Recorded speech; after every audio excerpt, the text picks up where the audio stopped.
YouTube. I do not have a webcam right now, so I'm literally recording off of my phone. But I've let me not having a webcam stop me for too long from like recording something or doing something. So here's my attempt at like a legit real video.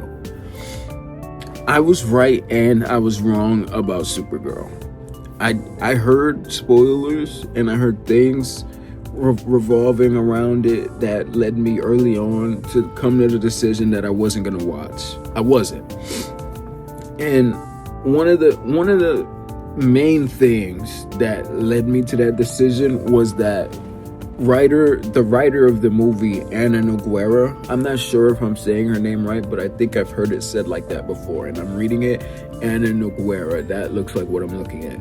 She came out and she said that the reason it ended how it did, spoilers by the way, was because she felt it was a little dark how years and years passed at the end of the comic, but Ruthie still kills Krem.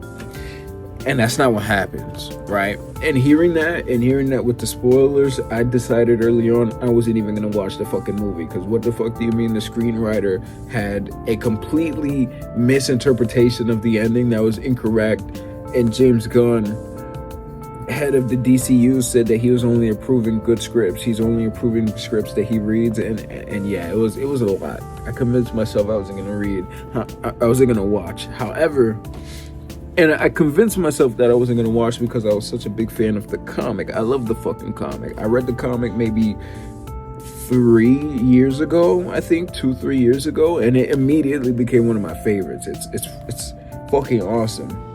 Not because of the revenges that you shouldn't like chase revenge or whatever, like not because of that plot line, but because of the subplot line. Which is what I'm going to come to about the movie. This is the part that I was wrong about the movie.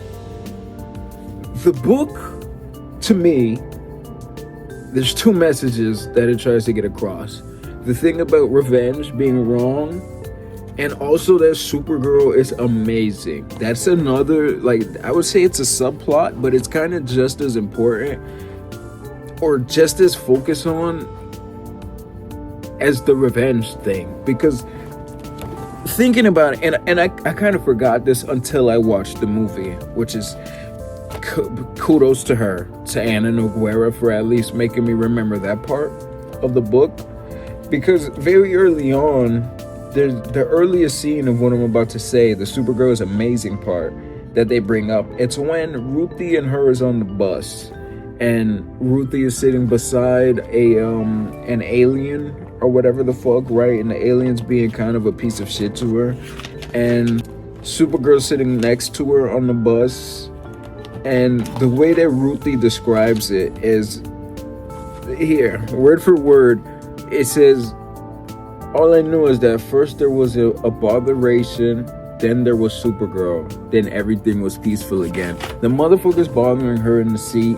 She says that she didn't even see. She can't even say for certain that she saw anything happen. But what happens in the comic panels, they show you Supergirl whacks the motherfucker that's bothering her. And it's so quick, and it's so, you know, like, there was a botheration and then it was peaceful because there was Supergirl. It's subtle, but it's fucking awesome, right? And the next part that comes to mind where that comes into play is, oh, right, when they're on the planet with the green sun, right? That's in the movie. In the book, I don't think they explained this in the movie. From what I saw, they didn't say what's written in the book. In the book, they say explicitly that Superman only had to spend 45 minutes on that planet. And he said that was the worst he's ever felt. He felt like he was going to die. He was ready to die. He had given up. The Justice League came and they saved him. In the book, Supergirl has to spend 10 hours on that planet. 10 hours. So, yes, revenge is wrong is a big part of the book, but another part of the book that they're trying to show you, it's not really like her being stronger than Superman, which she is not the point of the book. The point of the book is that Supergirl is amazing. Period. And I give it to the movie because I have a fucking pimple. I have a goddamn fucking pimple. But I give it to the movie because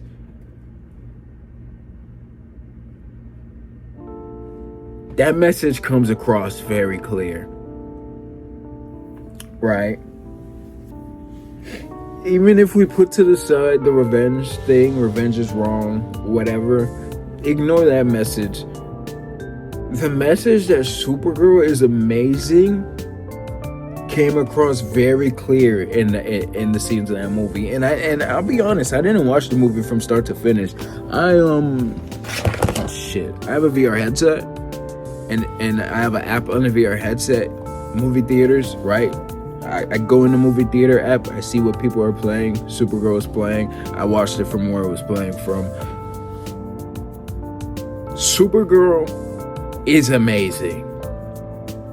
And that, whether you're reading the book or whether you're watching the movie, that is something I can say comes across through the visuals, through the movie, through the storytelling. Supergirl is fucking amazing. And Millie Alcock is a good Supergirl. For sure.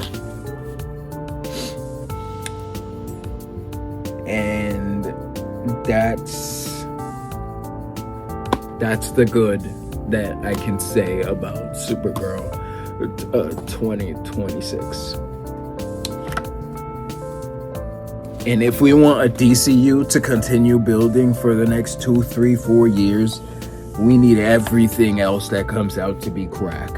I haven't watched Lanterns yet. It looks promising though. It looks promising though. We need it to be good. Clayface looks promising. Man of Tomorrow, who fucking knows? Blue Beetle's gonna be in it. I pray, man. I love the DCU. When the Superman trailer came out, it gave me so much hope for the DCU. I cried watching that trailer. I cried 3 times watching the movie. And I'll be honest, I cried watching the Supergirl movie. Especially towards the end. She is amazing. And that message gets across in the movie and the visuals. I really don't want this universe to end. Not so early. I hope one flop doesn't fucking lay it to rest. The MCU had a couple flops in its early beginning, right? You know, I hear this. I've been hearing this. But yeah, I feel like I was right and I was wrong about Supergirl. I wasn't gonna watch it at all. I'm kind of happy that I saw what I did though. And yeah. YouTube.